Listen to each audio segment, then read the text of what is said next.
સુરતમાં 11 એપ્રિલના રોજ ઉધના પ્રભુનગર લક્ષ્મીનારાયણ મંદિર સામે ભરચક રોડ ઉપર પાંડેસરાના માથાભારે ભજનસિંહ સિકલીગરની હત્યા કરવામાં આવી હતી.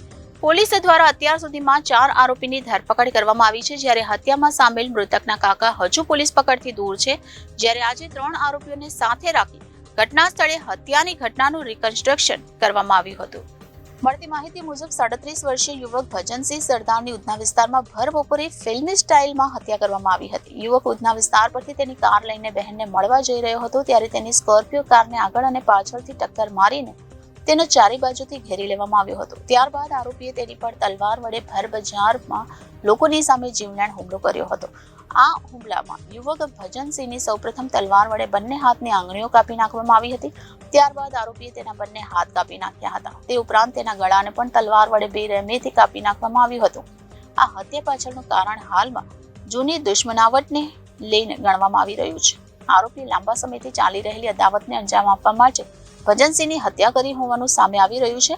તેની સાથે ઉધના પોલીસનો કાફલો પણ ઘટના સ્થળ પર હાજર છે. પોલીસ દ્વારા અત્યાર સુધીમાં 4 આરોપીની ધરપકડ કરવામાં આવી છે, જ્યારે હત્યામાં સામેલ મૃતકના કાકા હજુ પોલીસ પકડથી દૂર છે.